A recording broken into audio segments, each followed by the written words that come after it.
Muy bien, pues si quieren, vamos pasando de tema y podemos hablar de este asunto de los gemelos Bogdanov en Francia, que allí, pues, por lo visto, son gente muy famosa. Yo no los conocía, pero leyendo el blog de Francis, madre mía, que esto les recomiendo, por cierto, encarecida. Siempre lo recomendamos, pero en este caso, además, particularmente, la explicación de Francis sobre toda esta Mm. historia, todo este affair de los gemelos Bogdanov, que resulta que son unas estrellas mediáticas de la divulgación que hacían un programa de televisión en Francia a principios de los 80, que tenía muy buena pinta por los comentarios que he leído, yo la verdad es que no lo conocía, y eran esos dos hermanos gemelos que son físicos, Mm. mm, que hicieron además su doctorado en física teórica y hacían divulgación y bueno, debieron convertirse en unas divas tremendas porque, en fin, parte del morbo de toda esta historia es también los comentarios que se hacen con respecto a su apariencia física, por cómo han cambiado a base de no, operaciones de estética, de inyección de Botox, o sea, una serie de barbaridades, pero llevados hasta tal límite que realmente tienen una pinta extraña, ¿no? Hay gente que dice que parecen aliens. Eso, por supuesto, es una exageración. Pero sí que es cierto que tienen una pinta muy extraña y sobre todo cuando la comparas con las imágenes de cuando eran jóvenes y hacían este programa de televisión, Sí, dice, a ver, no es que esta gente fuera rara porque dice, bueno, hay gente que tiene una apariencia peculiar, pero no, es que eran unos chavales con una apariencia perfectamente normal, guapetes, de estrellas de televisión, y acabar con esta apariencia es como extraño, ¿no? O sea, da a entender ahí algún tipo de, no sé, alguna personalidad un poco peculiar de entrada. Ujú.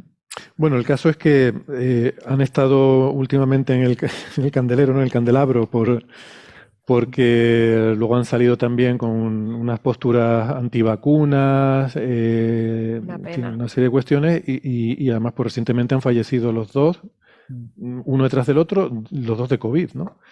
Sí, hay Una un punto cosa. clave aquí, Héctor, que se ha vendido mal en algunos sitios. En realidad ellos no eran antivacunas.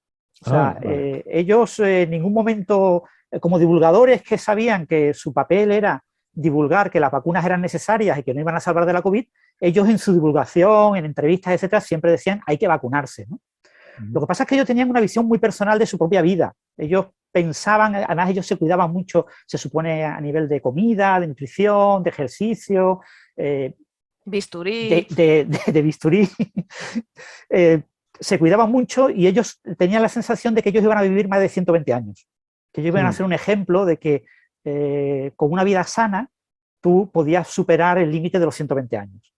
Ellos siempre se han rodeado de ese círculo de ideas, entonces se suponía que ellos eran personas extremadamente sanas, que solamente se cuidaban con productos naturales, solo si tenían, nunca habían tenido enfermedades y cuando tenían una enfermedad se la curaban con productos naturales. Entonces eran personas que para ellos mismos no usaban ni medicina de ningún tipo, ni nada que no fuera su Uf. propia convicción de que ellos estaban como por encima del resto de los franceses, ¿no? pero qué incoherente, ¿no? Pero sin O sea, embargo, a Sí. nivel de divulgación, ellos divulgaban que en sus programas hablaban de medicina y consideraban los avances en medicina como algo muy importante, los temas de las vacunas, y siempre estaban a favor de eso, ¿no? Uf, qué pero ¿cómo pena. recomiendas algo para los demás cuando para ti piensas que vas a vivir más si no lo Claro, haces? Es que ellos me siempre resulta estaban rodeados incoherente. de una especie como de misterio, ¿no? Como si ese componente que dices que parecen extraterrestres, que ellos fomentaban esa idea de que ellos estaban como tocados por una mano extraterrestre y seleccionados por unos extraterrestres para hacer especiales, ¿no? Y Mm. siempre han vendido esa... Entonces, probablemente parte de sus operaciones de cirugía estética estaban orientadas a ofrecerles una imagen, entre comillas, con menos arrugas y como más Mm. extraterrestre, ¿no? Por llamarlo de alguna forma, ¿no? Sí, Pero más bueno, eso pasa similar. con muchos divulgadores, ¿no? Que divulgan de puertas a medio entre una cosa y de puertas afuera otra, ¿no? Mm.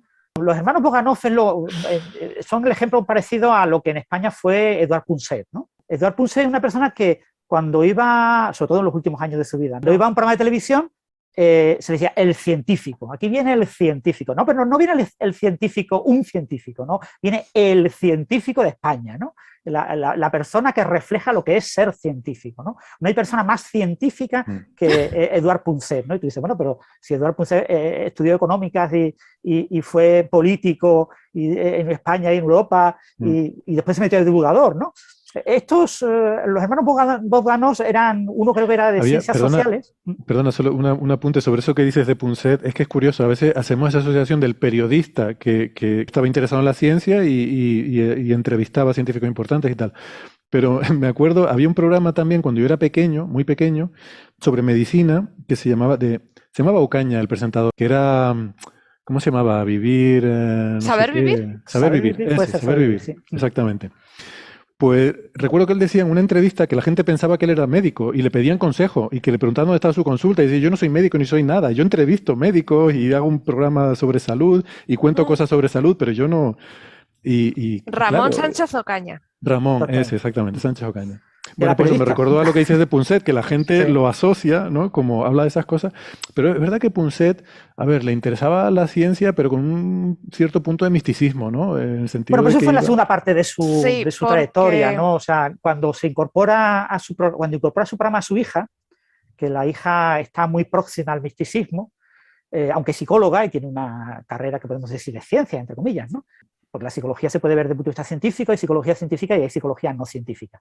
Pero ella era más próxima a la psicología no científica y a una cierta visión psicoanalista de la realidad psicológica, obviamente pseudocientífica, y ella fue envolviendo a su padre en un entorno en el que el padre vio que además eso era una cosa que le daba mucho rédito, porque ya empezó a escribir libros, que si la felicidad, que si cómo lograr no sé qué. Bueno, claro, y eso vende además como churros, claro. Porque los primeros libros de Punset, acordaros, eran de divulgación, eran todos transcripciones de las entrevistas. Cuando el guión de la entrevista lo habían hecho gente pues como Estupiñán o como Luis Quevedo, que eran los guionistas que le hacían las entrevistas. Punset era un periodista, era una persona que hablaba lo que venía en el guión. Pero lo hacía tan bien que parecía que le salía de manera espontánea. Hay periodistas que hacen su guión, o sea, claro, que tampoco... Quiero decir, pero que tenía guionistas detrás para apoyarme. Vale. Entonces, pues era relativamente fácil pues transcribir esas entrevistas y esos eran sus primeros libros. Coincidió con la época en la que empezó a salir en el programa La hija de vez en cuando y aparecer en los créditos y después ya apareció visualmente en el propio programa y así tenía su sección. Entonces fue una época en la que yo seguía mucho el programa de redes y vi esa transición y yo personalmente la justifiqué así, pero bueno, yo no he hablado con los que lo conocieron personalmente para informarme, ¿eh? O sea, estoy hablando de mi opinión al respecto. Los Bogdanov eran de ciencias sociales y de ciencias políticas y escribieron 2 libros sobre ciencia ficción, sobre libros de ciencia ficción, ¿no? Son contando pues, lo que le gustaba de la ciencia ficción, una serie de maravillas. ¿Pero quién? Perdona, me habla los Bogdanov. Los Bogdanov. Escribieron 2 libros de ciencia ficción. ¿Pero no habían hecho el doctorado en física? No, eso mucho más tarde. Después. Claro, eso un siglo, como décadas más tarde. Entonces ellos antes de, como el 75, 76, 77, eran expertos en ciencia ficción. Y sobre todo desde el punto de vista literario, ¿no? De literatura de ciencia ficción. Y entonces ellos querían tener un programa en televisión para hablar de ciencia ficción. Crearon este programa, La Hora X, ¿no? Temps X, como se dice en francés, que es un programa en el que mezclabas, o sea, la idea era algo parecido a Carl Sagan, pero antes de que se era Carl Sagan, con Cosmos, ¿eh? Era una nave espacial en la que estaban ellos. Entonces ellos recorrían el universo desde su nave espacial con una especie de trajes de astronauta y mezclaban entrevistas a gente de la cultura, pues literatos de ciencia ficción, a músicos, yo que sé, a Jean-Michel Jarre, a gente que hacía música electrónica y cosas por el estilo, y hablaban de noticias de ciencia, tanto de astrofísica como de otras ciencias, ¿no? De medicina. Bueno, me hubiera pasado pipa yo con ese programa de pequeño, porque ¿por qué no dieron eso en España? Tenía que haber traído ese programa. Eso fue una maravilla. Y eso empezaron en el 79, acordaros que Cosmos se estrenó en el 80. ¿no? Sí, y a España llegó en el 82. En el 62, exactamente. O sea, fue una cosa muy... Y tuvo un éxito tremendo, generó un mogollón de vocaciones, eran personas muy, muy admiradas, ¿no? Y ya en esa época ya vieron que lo que había que hacer era escribir libros al estilo Punset, al estilo de los primeros libros de Punset, aunque Punset todavía no lo había hecho, que eran libros recopilando las noticias que contaban en el programa. Eso lo ha hecho, por ejemplo, Seara, ¿no? Manolo Seara con A hombros de gigante, y lo podía hacer Héctor también, hacer resúmenes de lo que se cuenta en los programas y escribirlo en forma de libro.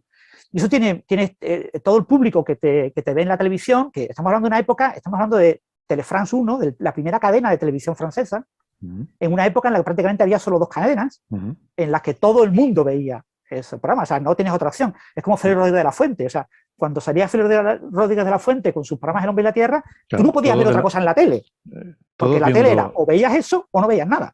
Claro. Entonces, es muy distinto a la situación actual, ¿no?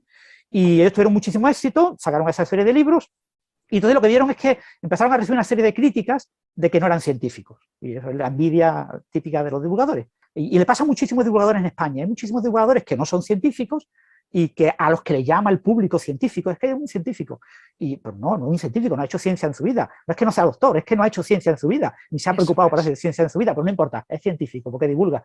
Pues mucha de esta gente quiere hacer un doctorado.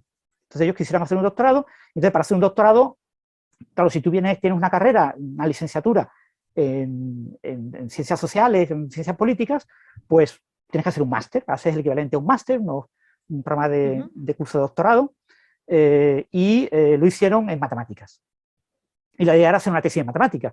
Pero claro, es muy duro hacer una tesis en matemáticas. Entonces tuvieron como 10 años, por supuesto, escribiendo libros y siendo divulgadores, aunque sin estar en la televisión, en la primera cadena, dedicados a hacer su tesis doctoral, y en una tesis doctoral dirigidos por un experto en matemáticas en grupos de simetría, en grupos cuánticos y en cohomología, en matemática muy abstracta, pero vendida con la carátula de aplicación a la física teórica. Bueno, este señor te voy a preguntar una cosa, porque todo esto lo cuenta Francis en su entrada del blog, así en mucho detalle, pero vamos a ver, hay una cosa con la que flipo, porque te pones a discutir el contenido de estas tesis y si tiene sentido o no, ahora hablaremos de eso, pero es que vamos a ver, estas tesis están en francés. ¿Tú lees francés o...? Yo estudié francés en EGB y en bachillerato. Tuve que aprender inglés porque la primera carrera que yo hice fue de informática, tenía una diplomatura en informática, no existía la ingeniería técnica de informática, solo la diplomatura. Y la diplomatura en primer curso tenían una asignatura de inglés para informática. Entonces, yo dije, ese verano dije, pues tengo que aprender inglés para poder enterarme de algo de la asignatura, ¿no? Pues yo pensaba que, claro, si la asignatura está en primero de carrera y está dirigida a personas que llevan todo el bachillerato y toda la EGB estudiando inglés, y yo no he estudiado nada de inglés en todos esos años, pues no voy a enterar de nada, voy a suspender esa asignatura, yo no podía permitir el lujo de suspender ninguna. Entonces lo que hice fue ese verano aprender inglés por mi cuenta, me cogí unos cuantos libros y me aprendí inglés. Y después me di cuenta de que la asignatura era súper fácil, era una tontería, y era súper fácil de aprobar. La hubiera aprobado incluso sin haberme pegado la pecha ese verano. Pero bueno, aprendí inglés Claro, yo pronunciaba fatal porque yo había estudiado con libros, no tenía finca, yo no escuchaba a nadie pronunciar, ¿no? Pero en cuanto a lo que es gramática, cosas por el estilo, yo estaba bien. Pero ya otros idiomas no, alemán y ruso, he leído cosas de alemán y ruso, pero me cuesta mucho trabajo, no puedo decir que lea bien. Lo que faltaba. Vamos, nada, te lo prohíbo. Pero que hoy en día ya no es necesario leer en francés. Pero estas tesis se escribieron en francés. Daniel Marín, por ejemplo, está aprendiendo ruso, chino y está con ese tipo de cosas. A mí me encantaría tener tiempo para poder aprender chino, pero no tengo tiempo. Bueno, habría que decir mandarín o cantonés, sí, bueno, porque realmente chino... el chino que utilizan en los artículos científicos, los chinos. Bueno, volvamos entonces al asunto. Sí, entonces ellos decidieron hacer la tesis doctoral, ¿vale? Decidieron que habían tenido algunas críticas de que no eran científicos y dijeron, mira, pues para acallar voces, seguimos escribiendo libros y vamos a orientarnos a hacer libros en plan periodista. Entonces tuvieron una transición en la que dijeron, lo que más vende son los libros que tengan la palabra Dios en el título. La cara de Dios, el pensamiento de Dios, la ecuación de Dios. Los hermanos Bogdanov se pusieron a hacer una tesis doctoral con un matemático, Flato, que trabajaba en una cosa que llaman básicamente grupos cuánticos, ¿no? La idea los grupos son los objetos matemáticos que representan las simetrías de un objeto.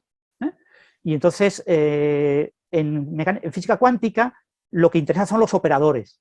Los operadores son cómo yo represento las magnitudes físicas y cómo yo represento lo que yo observo en los experimentos. Se llaman operadores. Bien, pues las álgebras de operadores son unas álgebras especiales que tienen sus propias simetrías. Y eso es lo que describen los grupos cuánticos, ¿vale? Simetrías de operadores, de objetos abstractos, que no son simetrías de los objetos físicos representados en el sistema. Entonces, son álgebras matemáticas, Eso es. por eso ellos con su formación matemática, pues podían, con el máster que hicieron, pues podían meterse en ese tipo de trabajo, ¿no? Hicieron un máster en matemáticas y empezaron a hacer esa tesis, les costó muchísimo, pues ya les digo, les costó como 10 años. Lo que pasa es que la iban a defender en el 99 y en el 98 se fallece Flato. Entonces ya no sabemos si Flato algún día le hubiera dejado defender la tesis o no, si estaba de acuerdo con lo que estaba escrito en la tesis o no, eso no lo sabemos. Claro, aunque se me había ocurrido, ¿qué pasa en una situación así? Supongo que hay que poner un nuevo director. Claro, ¿no? Entonces lo que hizo el departamento fue poner como director a un colega de Flato, que de una edad parecida de Flato y que había sido colaborador de Flato en varios artículos, y fue el que les dirigió la tesis al final. Claro, este señor estaba ahí un poco como diciendo, bueno, yo lo quiero quitarme el muerto de encima, y claro, muy literal, se defendió al año siguiente. Como sabéis, las tesis doctorales se envían a un comité que realiza una evaluación de la tesis y presenta un informe, una serie de informes, que si son positivos, la tesis se defiende, y que si no son positivos, la tesis no se defiende. Eso antes de la defensa pública. Eso depende del país, ¿no? Sí. Supongo que en Francia sería así. En España no es así. Hay un tribunal y tú vas y defiendes la tesis ante el tribunal y te aprueban o no. Normalmente suele ser que sí, claro. Bueno, pero ahora hay informes previos, ¿eh? Perdón, hay un informe previo. Sí, siempre lo ha habido. Hay un informe previo, sí. Y creo que no es necesario que todos sean positivos, pero sí se aconseja que sean todos positivos para la defensa, ¿eh? Entonces, normalmente los informes previos lo que permiten es al doctorando modificar su tesis para que estén a gusto de esos miembros, y el que ha hecho el informe negativo no tiene por qué aparecer, o sea, los que han hecho los informes no tienen por qué aparecer en el tribunal final. Yo puedo quitar algunos de ellos, pero bueno, si alguno da un informe negativo y lo que presenta en ese informe es una crítica constructiva que permite modificar la tesis, pues se modifica la tesis y se hace de acuerdo con ese resultado. Entonces, la tesis de uno de los dos hermanos, de Igor, fue rechazada. Se consideró que no era apta y que no se podía defender. Ninguna de las dos tesis tenía artículos científicos, solo tenían la tesis. Y entonces lo que ese comité le aconsejó es que no sabemos quiénes son, no sabemos quiénes fueron los del comité, ese primer comité que rechazó la tesis de Igor, y quiénes fueron, porque eso no se ha publicado, eso es privado. Pero le aconsejaron que publicara al menos 3 artículos. Cuando publiques 3 artículos en revistas científicas con revisión por pares, entonces vuelve a presentar la tesis, que lo mismo ya si es aceptable. Pero al hermano no. Al hermano, que tenía una tesis muy parecida, resulta que le dijeron que sí, que defendiera la tesis. Entonces lo que cuenta el hermano es que con toda esta movida, claro, no se sabía si el Griska, que es el hermano que defendía la tesis, decidió modificar su tesis, y lo ha dicho él en algunas ocasiones. No sabemos en qué sentido, pero probablemente para incorporar todo lo que había hecho su hermano en su propia tesis y presentar todo el trabajo conjunto, porque puede que el otro hermano, Igor, nunca llegara a ser doctor. Porque puede que eso nunca se publicara. Entonces, por lo menos que el trabajo de ambos, que hemos hecho el trabajo juntos durante 10 años, pues quede reflejado en un documento. Entonces, es una tesis que tiene como 2 grandes partes, una parte básicamente matemática y una parte básicamente física.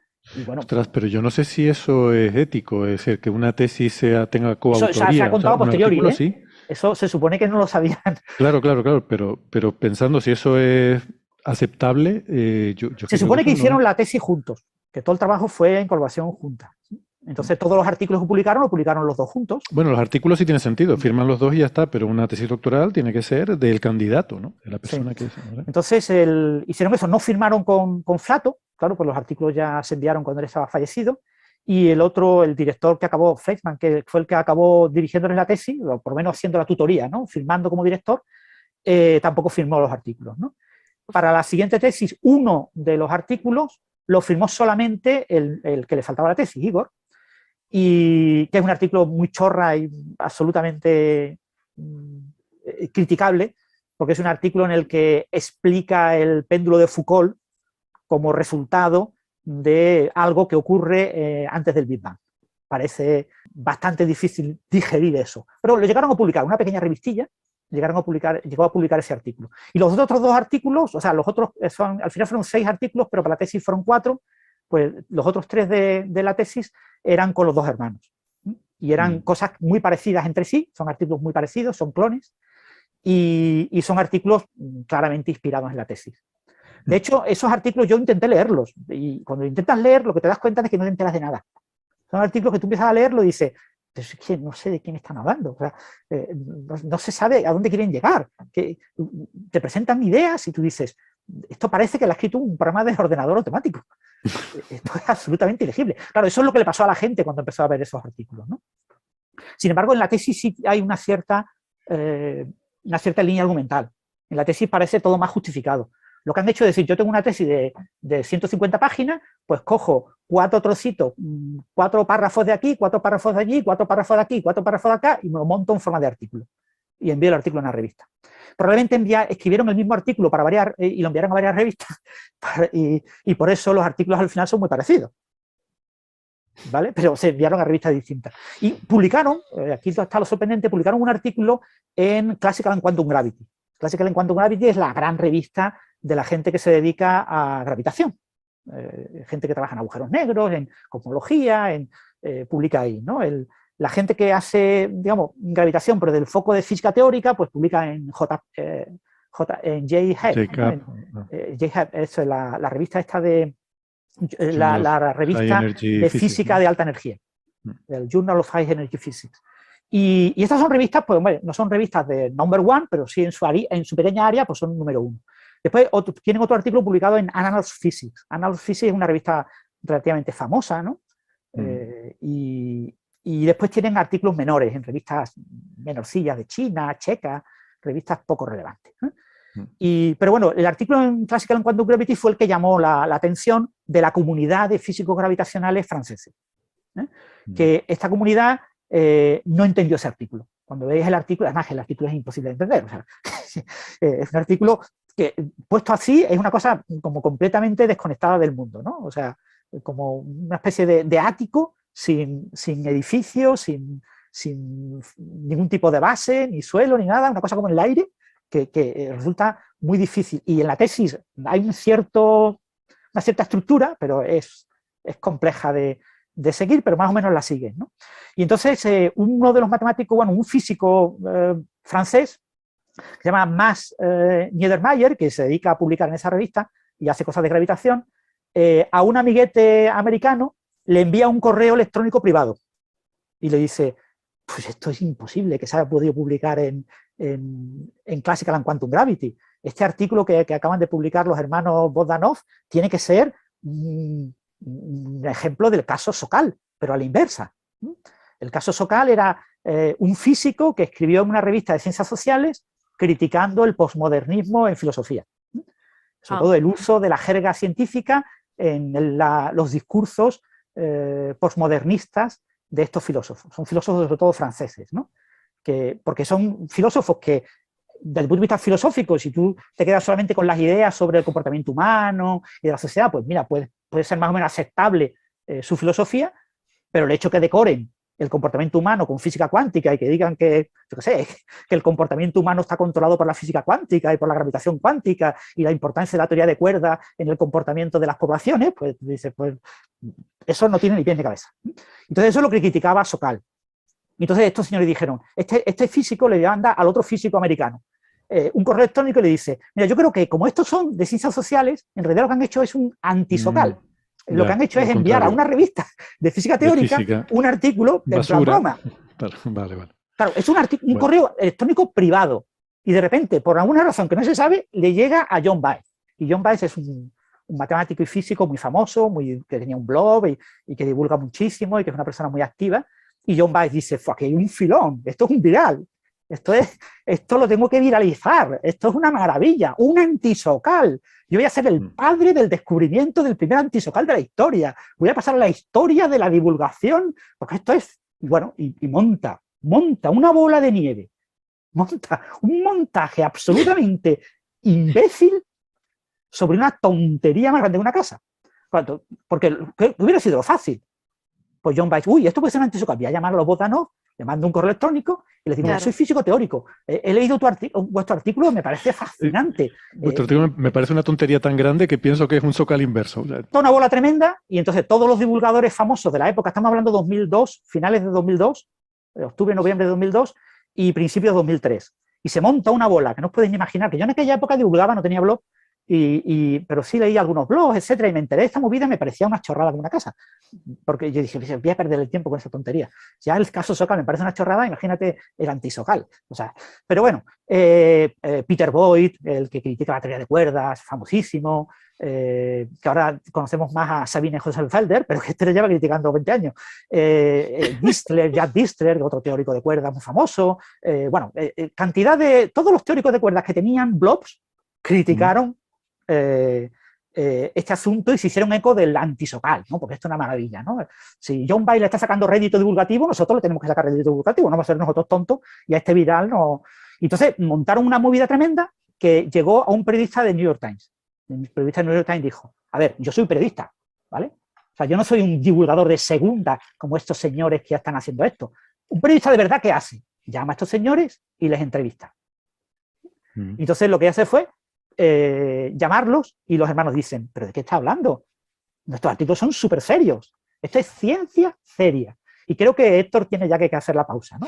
Pero, en fin, sí, simplemente quería llegar al nudo de la discusión, que era realmente la gran polémica de su momento, que fue si este artículo era un caso Sokal inverso, ¿no? O sea, si era una especie de parodia, si el artículo realmente no decía nada serio, sino una parodia de cómo hablan los físicos matemáticos de estos temas de cosmología, ¿no?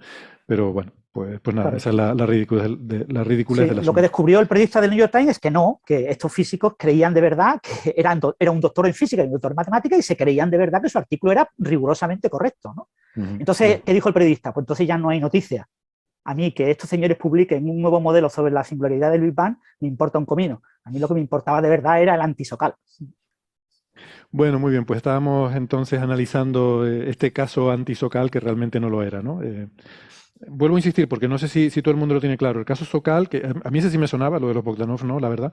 El caso Sokal es este de que no sé si era un físico o un matemático que publica... Físico. Que publica un artículo en una revista de humanidades, no sé si de ciencias sociales o algo así, que parodia, o sea, le cuela un artículo en una revista donde dice incoherencias, simplemente incoherencias una detrás de otra, pero con un lenguaje grandilocuente que suena a como cuando habla esta gente, ¿no? Como podrían hacer ahora estas inteligencias artificiales que escriben artículos, ¿no? Y publica un libro que se titulaba, ¿cómo era? Imposturas intelectuales. Exacto, imposturas intelectuales, como, bueno, pues eso... Explicando el caso. Que hay bueno, la gran troleada. Sí, el detalle no es ese de que, porque lo que has dicho, Héctor, puede confundir a alguna gente, ¿no? El objetivo de Sokal era criticar a una corriente filosófica de origen francés, aunque también tuvo mucha repercusión en Estados Unidos, que es la corriente postmodernista, que la idea era, claro, porque la filosofía tiene su gran culmen en Kant y después en Hegel, ¿no? Y después de Hegel, pues la filosofía ya llega a la cumbre, ¿no? Esto es como Darwin o como Newton, ¿no? Se ha llegado al Newton de la filosofía, ¿no? Entonces ya lo demás solamente es subproductos de lo que ellos han dejado, ¿no? De Kant y Hegel han dejado.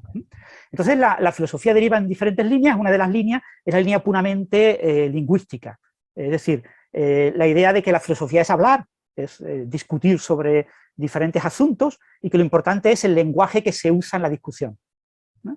Lo importante no es el significado de las palabras, sino las propias palabras, las propias frases, las propias construcciones. Y en el posmodernismo descubren que en esa línea es clave y fundamental utilizar la ciencia, porque la ciencia es un lenguaje muy rico que no estaba explotado en filosofía.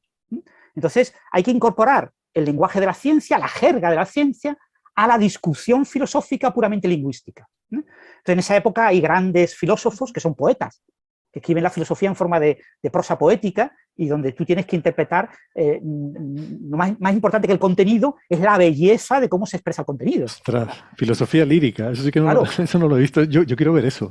Entonces, ese tipo de cosas, aquí en Málaga tenemos a María Zambrano, que es la gran poetisa filosófica internacional desde España, ¿no?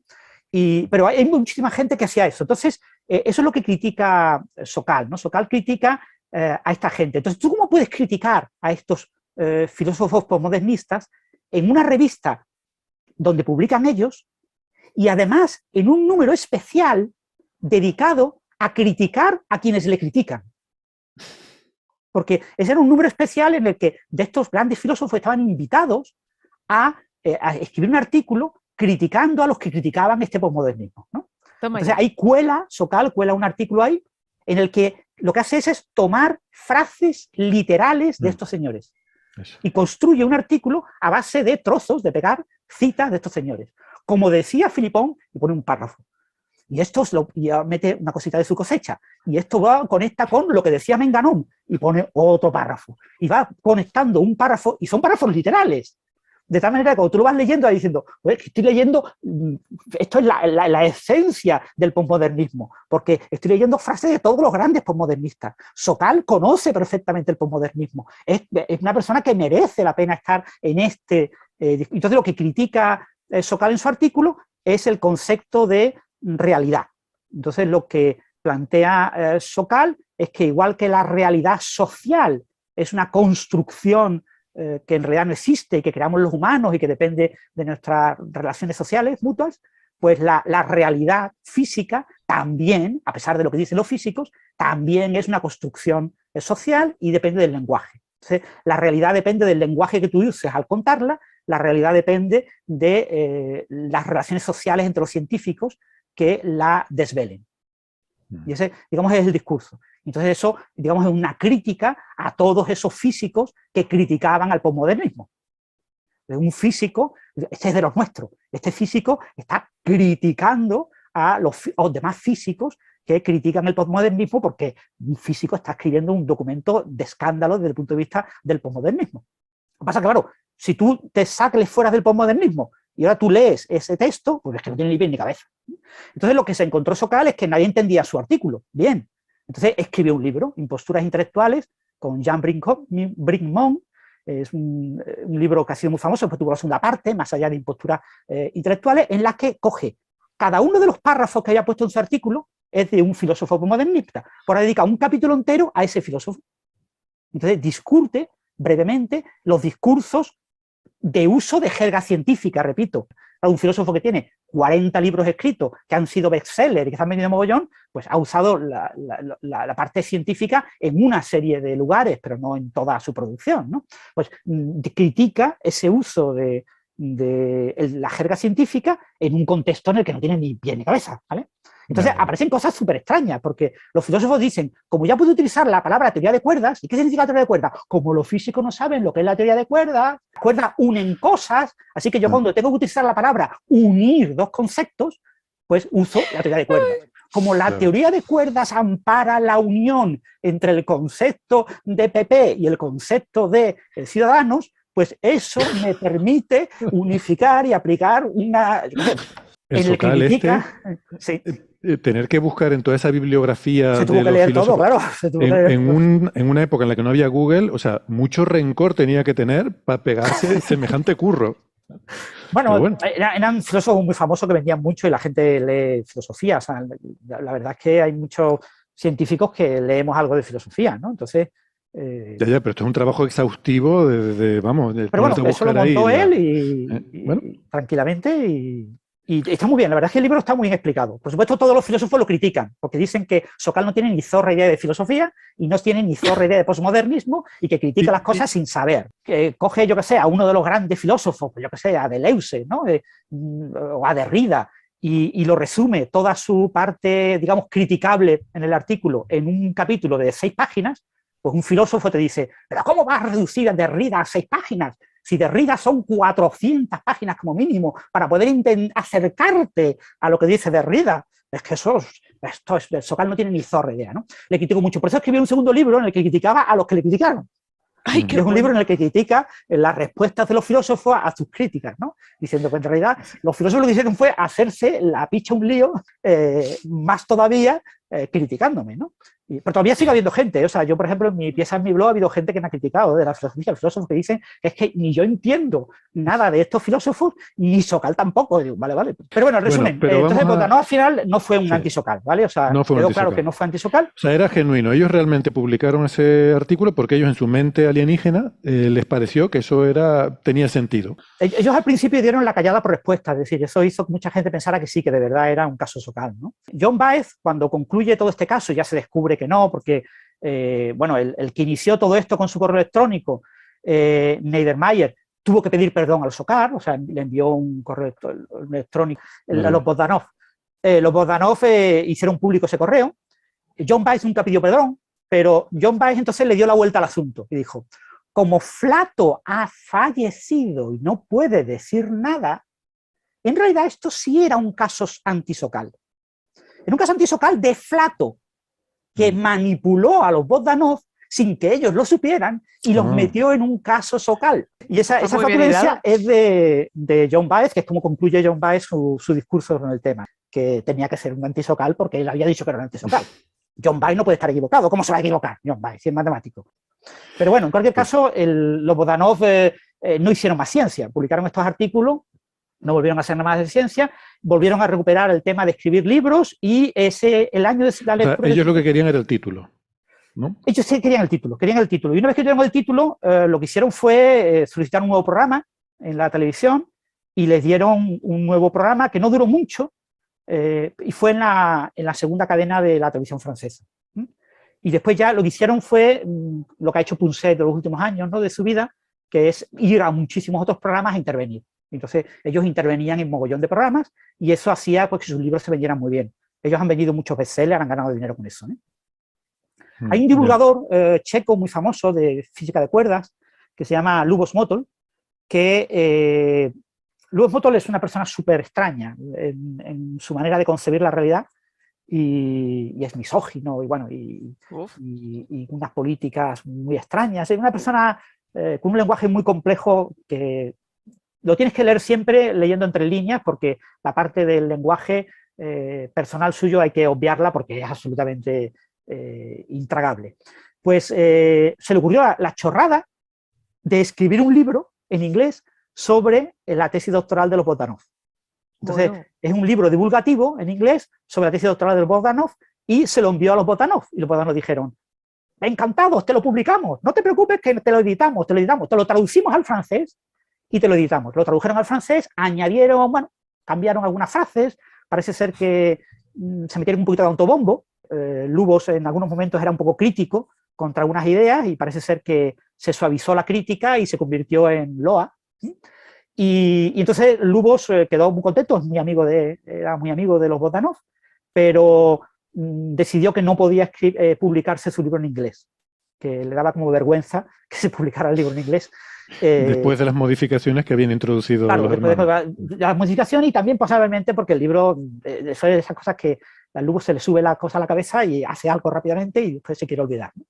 Lo ha hecho muchas veces en otras cosas y que en realidad no existe la ecuación de Bogdanov en la tesis. En la tesis lo que existe es lo que ellos llaman el principio, el principio de Bogdanov. Bueno, la idea de la tesis, o sea, la idea de la investigación de los Bogdanov es una cosa absolutamente sin pies ni cabeza, pero que la escuchas le ves un cierto sentido, ¿no? Sobre todo si no tienes mucha idea de cosmología. La idea es, si hay una temperatura de Planck, hay una energía de Planck, una masa de Planck, un tiempo de Planck, un espacio de Planck, y por ejemplo el espacio de Planck es el espacio de Planck es el espacio mínimo, ¿no?, en el que tiene sentido hablar de longitud. El tiempo de Planck es el tiempo mínimo y la temperatura de Planck es la temperatura máxima. Si yo considero un tiempo más corto que el tiempo de Planck, el tiempo de Planck es 10 a la menos 43 segundos. Si considero entre 0 y 10 a la menos 43 segundos, ¿qué temperatura puede tener el universo? Claro, si la temperatura máxima se alcanza en el tiempo de Planck, antes del tiempo de Planck, la temperatura tiene que ser la máxima. Entonces, el estado del universo antes del instante de Planck tiene que ser lo que sea, una cosa súper exótica, pero que esté a temperatura constante. Tiene que estar en equilibrio termodinámico. Entonces ellos dicen, bueno, pues tiene que ser un sistema cuántico, tiene que ser, porque es una gravedad cuántica lo que tiene que dominar en el tiempo de Planck, luego tiene que haber una gravedad cuántica a temperatura constante.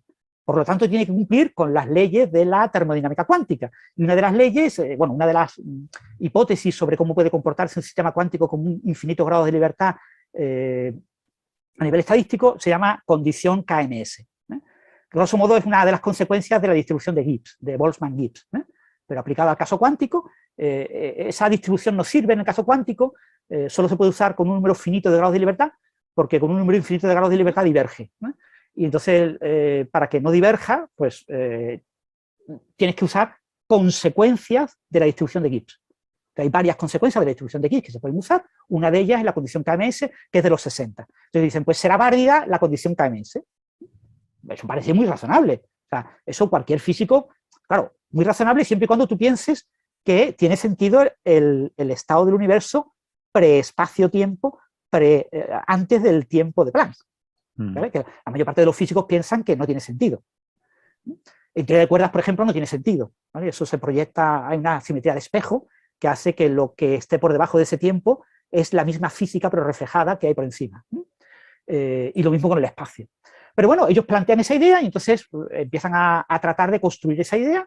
La parte de matemáticas utiliza teoremas y resultados de Flatto y de Millat, otro experto en grupos cuánticos, y bueno, toma sus resultados de sus artículos y los ordena en cierto sentido y hace lo que podríamos llamar ejercicios, ¿vale? O sea, ejercicios que le podía haber mandado Flatto. Y esos ejercicios son los que decoran la tesis, ¿no? Pues de este teorema de Flatto, una posible consecuencia es esta expresión. Pues yo digo que esta expresión es la correcta para describir lo que quiero describir, que es ese estado del espacio-tiempo, ¿no? Y lo mismo con Millat. Ellos toman resultados de Millat, entonces la gran contribución de la tesis es introducir una ligerísima modificación de un producto de álgebras de Hopf, un tipo de álgebra cuántica de Millat, de un libro de Millat que son dos volúmenes, y en uno de los volúmenes, uno de los capítulos tiene la introducción de ese producto. Entonces, al menos se han leído ese capítulo, ¿vale? O sea, quiere decir, y Millat, se supone que Flatto le daría el visto bueno a su tesis, y Millat estuvo en el tribunal que evaluó la tesis de Griska, la primera que se publicó, por lo que se supone que se leyó la tesis, ¿vale? Y vio que la tesis no era una copia de su libro, aunque tenía varios resultados que son copiados del libro, sino que además aportaría algo. Digo yo que si, Héctor, tú vas a una tesis en lo que han hecho, presentan resultados que se basan en lo que tú has investigado y que toman trozos de tu investigación y hacen como ejercicios a partir de esos trozos de tu investigación, tú eres capaz de entender. Si me citan, se lo apruebo. Sí, lo mismo es eso, lo mismo se conformó con las citas. Pero bueno, entonces pues lo que plantean... De todas formas, perdón un momento, Francis, yo creo que este es un problema recurrente, bueno, no sé cuánto es recurrente, pero que a veces estos temas de las tesis doctorales o trabajos de gente que son famosas por otras cosas, suelen complicarse. Porque es más difícil para un tribunal el abstraerse de todo y evaluar solo el trabajo. O sea, nadie se quiere enemistar ni llevar mal con gente que son famosos, que son celebridades, que tanto, no sé. Igual no tiene nada que ver con lo que estoy diciendo, ¿no? Pero puede ser un elemento más ahí a considerar. Fíjate, en el tribunal de tesis de Igor, el que leyó la tesis en física en el año 2002, estuvo Roman Jaquith, que es uno de los grandes expertos en mecánica cuántica, un físico de categoría mundial. Estuvo Jack Morava también, o sea, estuvo gente, y cuando le preguntaban a Jaquith por qué dio el visto bueno a esta tesis, dijo, bueno, yo no me entero muy bien de lo que hacen, pero parece que ellos sí se enteran, ¿no? Eso fue lo que contestó. Entonces tú dices, bueno, pues es verdad. A veces me da la impresión de que hay algo también de traje del emperador en estas cosas, ¿no? Sí. Que si uno complica lo suficiente las cosas y te parece demasiado complicado, te da vergüenza admitir que no lo estás entendiendo. Y entonces lo admites simplemente por no pasar la vergüenza y decir, es que no lo entiendo. Y a lo mejor no lo entiendes porque no tiene sentido. No Claro. es porque tú no llegues al nivel para entenderlo, ¿no? En diferentes países esas costumbres son muy diferentes. Hay países donde realmente el tribunal es muy estricto aséptico, y muy agresivo, ¿no? Y luego, sí, bueno, no sé cómo sería en el año 2002 en Francia, ¿no? Mm. Pero bueno, eso, Bueno. la tesis está en esa línea, entonces ellos se van complicando la tesis, la parte de física tratan de meter una especie de modificación de la gravedad de Einstein. Ellos le llaman supergravedad n igual a 2 en dimensión 4. Pero claro, tú dices, una supergravedad con dos supersimetrías n igual a 2 en dimensión 4 es algo bien conocido, que tiene unas fórmulas conocidas por todo el mundo. ¿Vale? Y es un lagrangiano perfectamente bien definido. Ese lagrangiano no aparece en la tesis, ¿vale? O sea, ellos ponen una teoría de gravitación de tipo R2, parecida. Acordaros de cuando introdujo la inflación geométrica José Edelstein. Sí. Ellos utilizaban una teoría de gravitación, quitaban el término R2 y consideraban el término R cubo, y después añadían infinitos términos en R. R es el escalar de Ricci. La teoría de Einstein solo tiene la R, ¿vale? Entonces tú le puedes añadir la R cuadrado es una cosa que por una transformación relativamente sencilla, la conviertes en un campo escalar y puedes obtener una inflación, un modelo inflacionario con una teoría R2 es Einstein más un campo escalar. Y esto es lo que hizo Starobinsky, uno de los conocidos, de los primeros. Pero lo saben, entonces añaden ese término R2 y añaden un término en el tensor de Ricci al cuadrado, al que le llaman término topológico. Claro, eso es una gravedad modificada, si quieres una gravedad modificada R2, pero no es en ningún caso una supergravedad. Y en ningún caso tiene supersimetría ni nada por el estilo, pero bueno, ellos le llaman así, le llaman supergravedad, ¿no? Y entonces empiezan a jugar con esa teoría y entonces dicen que la solución de agujero negro de Schwarzschild, la descripción, la métrica que describe un agujero negro, pues que tiene que ser solución de su teoría. Dice, pues qué fácil, ¿no? Cojo la ecuación, la meto y miro si da 0, ¿no? Esto es una ecuación, ¿no? Si tengo 3x igual a 4, pues si tengo cuánto vale x, pues lo meto y si me sale la expresión, si pongo x igual a 2, pues no funciona, y si pongo el valor correcto, 4/3, pues sí me funciona. Pues ellos no hacen eso, sino que dicen, esto tiene que ser así, ¿vale? O sea, además ellos ponen proposición, ¿no? Como se llama, teorema matemático. Teorema matemático, la solución es esta.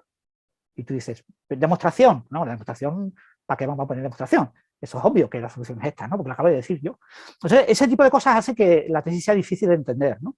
Entonces, ellos plantean, una vez que plantean eso, plantean que la teoría tiene como dos potenciales. Hay un potencial gravitacional, el potencial newtoniano, para campo débil, y otro potencial alternativo, y plantean que el espacio-tiempo antes de la escala de Planck no es minkowskiano, no es lorentziano, no sigue la relatividad, sino que es euclidiano, es riemanniano, ¿vale? O sea, la métrica no es una métrica que separe el tiempo del espacio, sino que tiene 4 dimensiones que se comportan todas como espacio, ¿no? Y plantean entonces, en ese campo, les surge de manera natural el tema de conectarlo con solitones, porque queda súper de escándalo hablar de solitones. Entonces, como los solitones gravitacionales más maravillosos son los monopolos gravitacionales, y cuando hago una transformación de Witt, cuando cambio el tiempo a tiempo complejo, paso de lorentziano a riemanniano, lo convierto en un instantón gravitacional, pues ellos dicen que el espacio-tiempo antes del tiempo de Planck está hecho de instantones gravitacionales. En el tiempo t igual a 0 solo hay instantones gravitacionales, y entre el t igual a 0 y el tiempo de Planck tienes un estado cuántico de superposición de instantones y monopolos gravitacionales. Todo eso dicho en un capítulo de 20 páginas, ¿vale? O sea, claro, eso no tiene ni pie de cabeza. No, pues menos mal, porque no me he enterado de nada, entonces o sea, tampoco me pierdo utilizan nada, ¿no? conceptos técnicos. La tesis de Grisha Bogdanov tiene como 530 artículos citados. Y de cada artículo lo citan porque le roban una fórmula.